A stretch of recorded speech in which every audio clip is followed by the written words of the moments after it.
Welcome to Gracefully Graying. I am your host, Attorney Henry Gornvine. Today on Gracefully Graying, I am very pleased to welcome as our guest Rabbi Harold Loss of Temple, Israel, who has recently turned 80 and is clearly gracefully graying and living life fully. Rabbi Loss, welcome to Gracefully Graying. I appreciate your comment that I am gracefully graying. Working on it. You're ahead of most people as far as a full head of hair. First of all, Rabbi Loss, what do you remember about your childhood? That's interesting. I remember I was born in New York City. My family moved to Miami, Florida when I was about 7. So my early childhood, the most significant thing I remember is punchball on the streets of New York, but that was a young child. I do recall moving to Miami and where I was raised, grew up, and lots of friends, involvement in school. Uh, I did actually run for president of my junior high school on the theme of "This loss is your gain." Um, but that's it. I just a lot of friends. It was a matter of school was important to myself, my family. Education was always important to my parents. And essentially, what I remember is the ability to go out any time in the year and just play football, play baseball. It was not organized. It was just a lot of guys and women, young girls, and we would go out and go to a school yard and play and enjoy ourselves. I, of course, was very involved in Jewish life. I remember my grandfather coming, an Orthodox Jew, coming to live in our home, and he was there, a very important influence in my life. There for 5, 6 years. I remember also the fact that my brother and I used to daven at night with him on certain services, and I only knew half the service because he only knew the other half, and we liked to get it done quickly. So religion has always been an important part of your life. Eh, Rabbi Loss, tell us about your children and family. Well, I consider myself incredibly blessed. This July, married for 50 years, and to Susan, Shoshi, known to most of her friends. And when I talk about myself with friends, it's often Svika, my Hebrew name also. We have 3 daughters, 3 sons through marriage, and 8 grandchildren. 6 of the grandchildren live close and in the Huntington Woods area. 2 live in Short Hills, New Jersey. But as I tell families quite often, it's not a matter of being distant. You're as close to those as you are, although the life experience with the 6 is obviously more on a daily basis or constant basis. They're all doing well. My daughters went to the University of Michigan, each have interesting careers and some longer than others. And grandchildren are spectacular. We're going to have our last grandson is going to have his bar mitzvah this year at Temple, and that will take me through a bar b'nai mitzvot. That's not bad. They're just nice kids, good values. All comes from their family, their parents, who really are raising them beautifully, in my humble opinion. Why did you decide to become a rabbi? You think I've never been asked that question before, Henry? Isn't that interesting? It's kind of difficult. I've only asked that every third day. Why did you decide? Okay, I've given you a certain sense of history. Went to the University of Florida in Gainesville and spent my junior year in Israel. So everything about my background was engaged in Jewish life. And I grew up in a conservative synagogue. And when I went to Israel, I discovered something that the study of Judaism really didn't end when one was 13. There was a lot to learn. And all of a sudden, things that Jewish study became something on an academic level that was as meaningful to me as all of the kinds of things that I was studying in other kinds of courses. Came back if I had not gone to the Israel, I'm not sure I would have become a rabbi. Now, that having been said, two of my uncles are rabbis. We have generations and generations of rabbis in our family, and some suggested I was the last hope for my generation. So, what made me do it, led me to do it, all kinds of things. Clearly, Israel played a significant role that year. How did you arrive at Temple Israel? How long do you want to hear the story for? Well, I'll I'd give you the I'll give you the like, not the full story, but I'll give you the short story. okay, that's Short perfect. story was I'd already been there was a congregation out in California, I won't mention the name, but in a very lovely location that had sent a group of people to interview students. That's how you got jobs in the past, and really in the present also. So you would send a committee or an individual to come to Hebrew Union College, and they would interview you, and then they may or may not make an offer. This congregation said that I had the job, and it was the job I really wanted. And but they had promised to take two rabbis back to their city. I then went ahead and got a call from Bernie Linden, and he said, come by to Detroit on your way." I said, "Bernie, I'm really going to take this other job. They've offered it to me. They told me that I have it guaranteed, but they had made this promise." He convinced me, good salesman that he was, to go and stop by in Detroit. I was amazed at Detroit, loved everything about it. I'd already interviewed with them, and the fact is, Detroit was my first interview because I wanted experience as I went into other interviews. I was not ever thinking Detroit was going to be my home location. Came to Detroit, fell in love, went out west, decided that it was not someplace I wanted to be. And it was just because the congregation was not suited to what I wanted to accomplish. Temple Israel said, "We're not trying to hire an assistant rabbi. The rabbi doesn't need an assistant. The congregation needs another rabbi." And that's the philosophy we've continued to follow. Ultimately, I chose to come to Detroit. Detroit didn't understand why I was not going out west, because how could you give up that place? Out west couldn't believe that I was not accepting them and I was going to Detroit. What's wrong with me? So it was an interesting thing. 53 plus years later, I made the right decision. Absolutely. Tell us about some of your favorite activities, Rabbi Wallace. Just being involved with people, engaged with people. My favorite activities that are not congregationally involved. Um, I mean, I love to travel, and we've traveled a great deal. I used to be a runner. My favorite activities really, in many ways, function around my role, my rabbinic role, and that I'm involved in many different things at Temple. And I always try to go ahead and say, well, if we're doing something at Temple that I don't want to be part of, why should we be doing it? And I found so many different activities at Temple that I really do enjoy. And beyond that, the Jewish community I serve on and have served on so many boards and been impressed by the quality of leadership throughout this entire community. So boards, okay, travel. I used to be a runner. I'm no longer a runner. I'm a walker. And I'm happy at this point in my life that I'm really physically able to do whatever I desire, but not at the same speed and not with the same pace as I used to.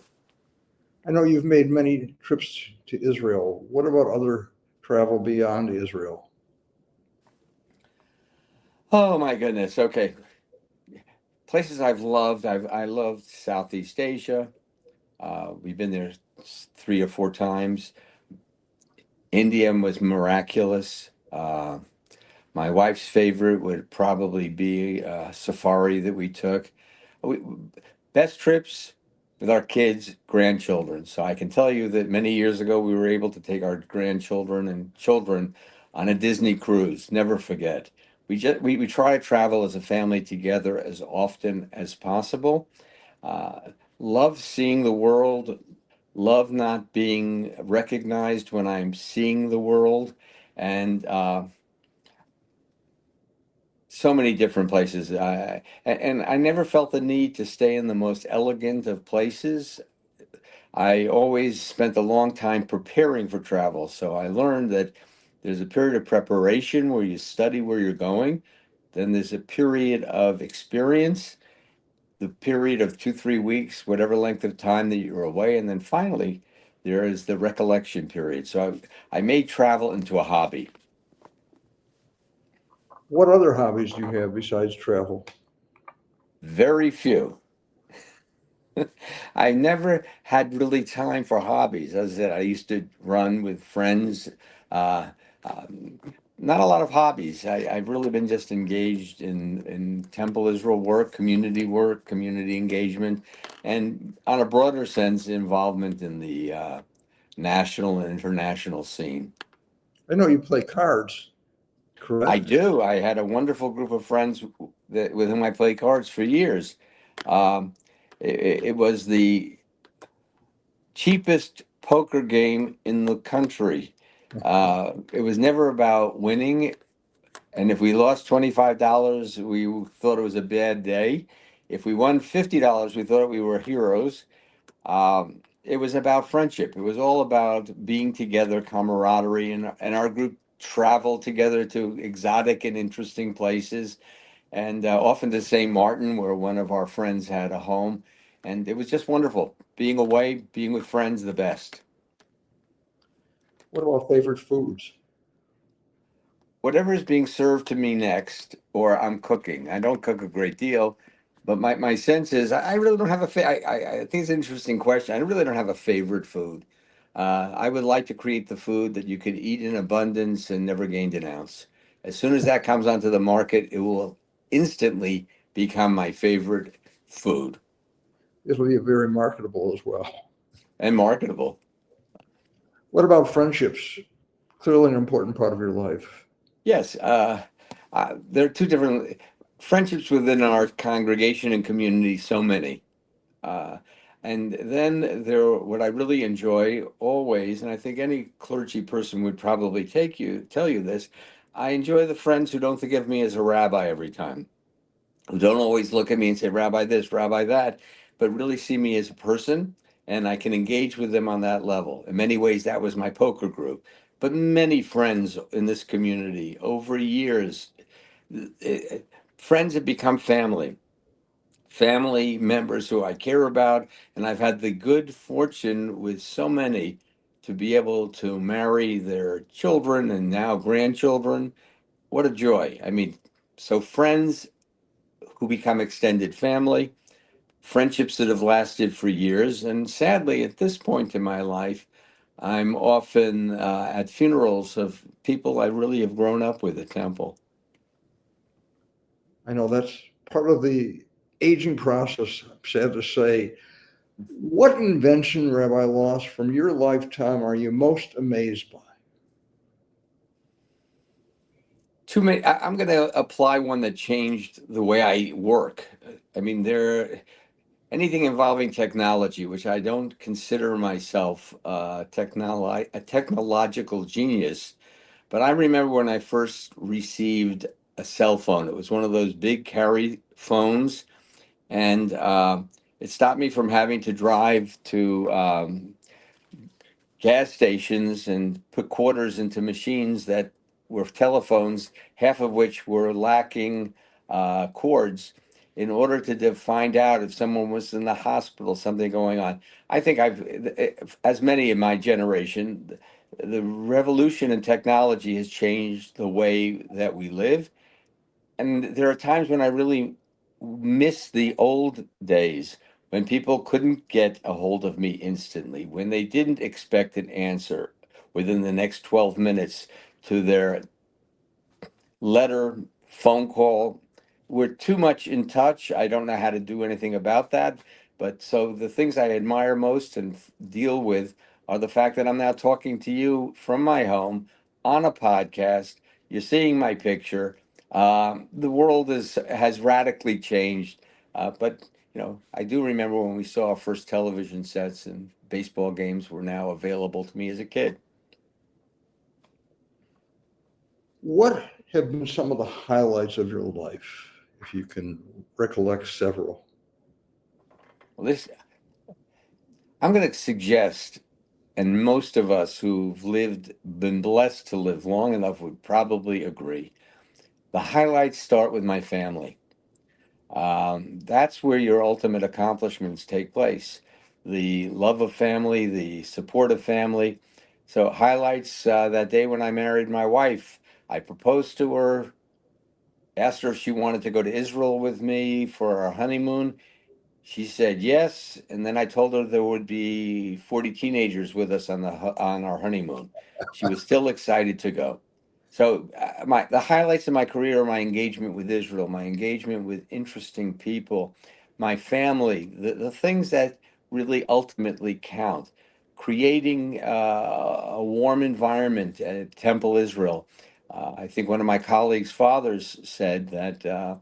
Temple Israel is the largest small congregation in the world. That was Rabbi Yedwab's dad, who was also a rabbi. Just trying to create a meaningful place. Every congregation has the same job, and that is to create Jews, to help educate Jews. And we didn't care that we were the largest. We never intended to be the largest in the country. That was not the goal. How do you begin with that? A goal in West Bloomfield, Michigan? We just kept working really, really hard to make sure we were doing a good job in communicating the tradition from one generation to the next. Highlights, there are hundreds of them. When I stand in front of a bride and groom, even today, it's a highlight. When I enjoy a simcha of a bar mitzvah of a great grandchild of a friend, it's a highlight. I focus on a daily basis on what's really important to me, what's important that I can do and experience. I'm not looking backward, I'm not looking forward. I'm just living the moment and recognizing that every day is a God blessing, is a blessing to me and my family. Hope What would you say is your happiest memory, Rabbi? I could say it's talking to you, and then you'd really be proud. But when I got married to Susan, we've blessed with, as I said, 50-year marriage this past July, and everything that flowed from that. Her engagement in Temple, her love of our community, Jewish community, and we created together. Best memory I have, it's really, I don't have a best memory. I have every time my child was at a bar or bat mitzvah, my grandchildren, I've been to 7 of their b'nai and benot mitzvah. So leave me. I recognize that I've been fortunate. I've been blessed. I don't discount that in any way. It's not just a matter of the number of years, which I recognize is not insignificant, but it's in the context of so many relationships that are important. Building on that, who is someone you admire and why? That's a dangerous question for me. You see uh, that also. Wait a second. So, okay, I'm going to go out of town for that one. Okay. And this is an easy one for me, actually. It's an easy question. Thank you for asking it. I'm going to mention a man by the name of Harold Grinspoon. Have you ever heard of him? No. Harold Grinspoon is the founder of PJ Library. PJ Library has delivered over 50 million books around the world to children, for parents to read to children, and so much more involved in camping. I met Harold because I was another Harold, and I had started to work on a volunteer basis with Bill and Audrey Farber as a philanthropic advisor. So I decided if I'm going to play that role, I better become aware of what that role means. So I began attending conferences of the Jewish Funders Network. At that point, I met Harold, and from that day on, I've admired him. He for his 89th birthday, he took and 90th birthday, he took about 10 of us on a whitewater rafting trip for a week. In his 80s, he started doing sculptures. In his 90s, he's now writing poetry. 95-year-old, I was at his birthday. I admire his commitment. His financial commitment is extensive. That's where he's placing through the Grinspoon Foundation a great deal. So I admire him because he not only earned a great deal, but he's giving back in ways that most of us can't even begin to imagine. And he does it in the most wonderful and beautiful way. He's a remarkable man. If he with a great sense of humor. So if he saw this, so I'm not sure I'm going to let him know about this. Uh, but I'm not alone. So many people admire Harold Grinspoon. It's a name you should remember. And if you have a child in your family, a grandchild, PJ Library, look it up. We have a community in Detroit, as in many cities, there's a PJ Library office. Just get a hold of them and they'll send free books for your children to read to your grandchildren or obviously to their children at night. And again, involving Jewish camping. Jewish camping was very important to me. I started at Camp Blue Star in North Carolina as a camper, eventually became a director at the camp. So growing up in camping, and we're so lucky to have so many wonderful camps, but Tamarack, as Lee says, it's the greatest place on earth. And watching the kids go to camp, the best, and that includes my children and grandchildren. I spent many years at Tamarack. It's wonderful. I was a camper. I was on staff. It's wonderful. I agree with you wholeheartedly. What would you want to know if you could see the future?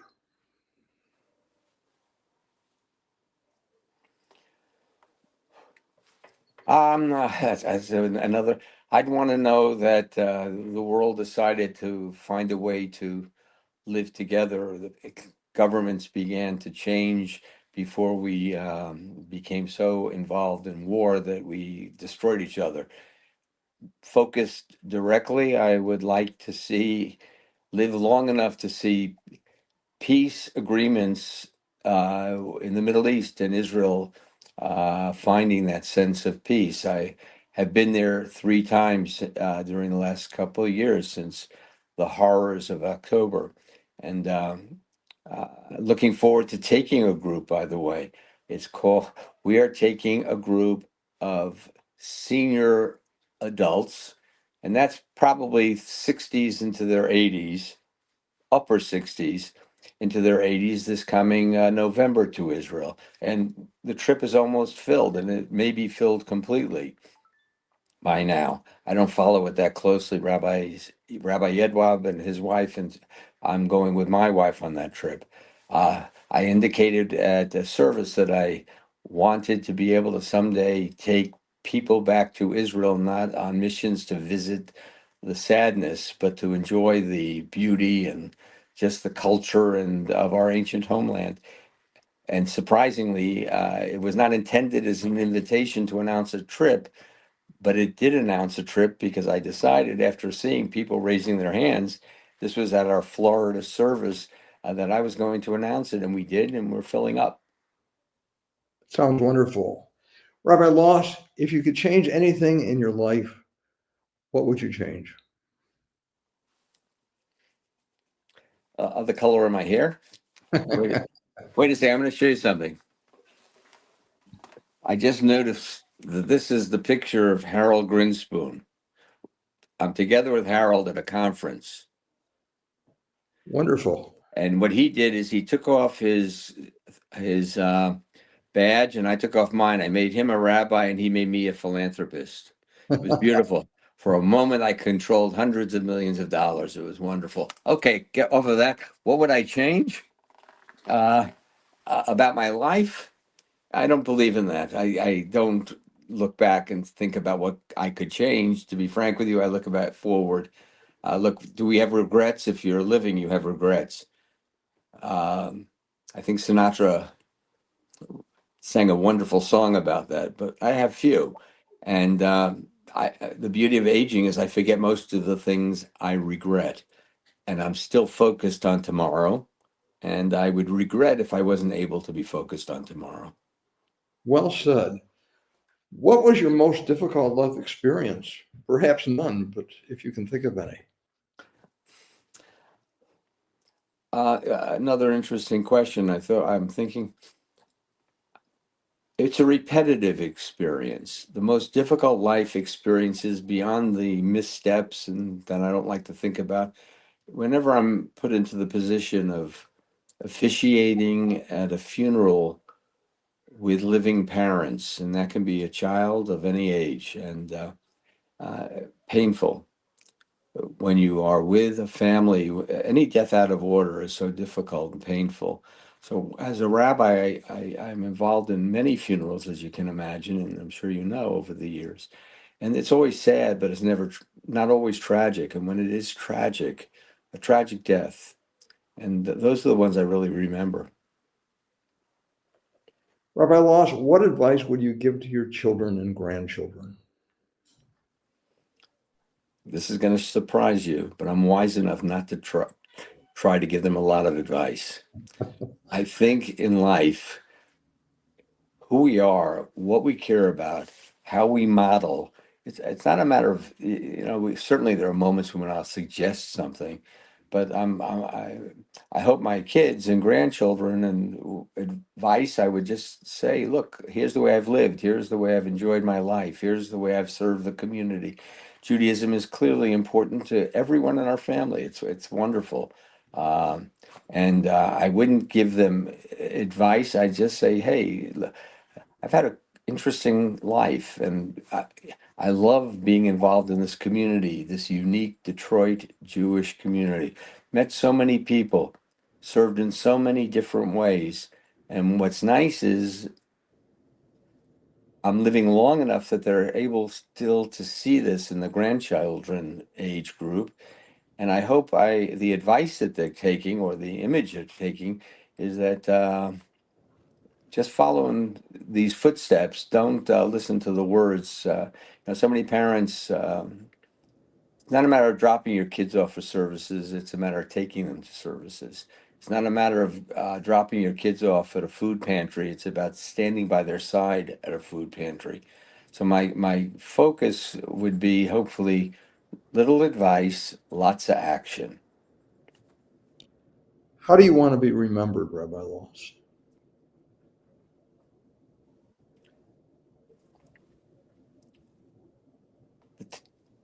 This may come as a surprise to you, but I've thought about that. And what I've discovered is that we're not remembered for a long time. No.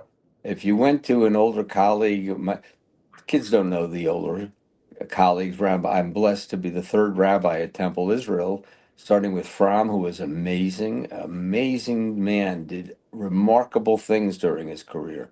Rabbi Syme, who was my real mentor for years. But if you look at the next generation, um, we're not remembered. What we are able to do is be a link. And that means a link in a chain that we've taught enough, that we've shared enough that was meaningful so that other lives were impacted. So I yes, they did name, and I'm grateful for the temple having named our preschool the Susan and Rabbi Harold Loss Preschool in honor of my 40th anniversary, our 40th anniversary at Temple Israel. But being remembered is kind of overplayed. It's a matter of live your life, be part of the world here today, get engaged, find things you love, hopefully be blessed with a family who remembers you gracefully and gratefully. And in many ways, I'm not particularly concerned how I'm remembered. I just want to recognize that being remembered with my name someplace or there, not that important. It's every one of us in our own way has the opportunity to be remembered because we impacted the lives of others, and therefore that goes from generation to generation. Um, it's an interesting question, but when we look into the mirror, we find out, guess what? Graying gracefully is part of the experience. I'm going to just be around for another 40 years. I wanted to make it to 120. I may have a stream like Moses, our greatest of teachers, and I'm going to see a lot of changes in the world. But how they remember me, it's okay. Rabbi Loss, I want to thank you so much for this interview. I thought it was wonderful. I want to thank our viewers and, of course, Bloomfield Cablevision for making this podcast possible. Thank you so much. Thank you.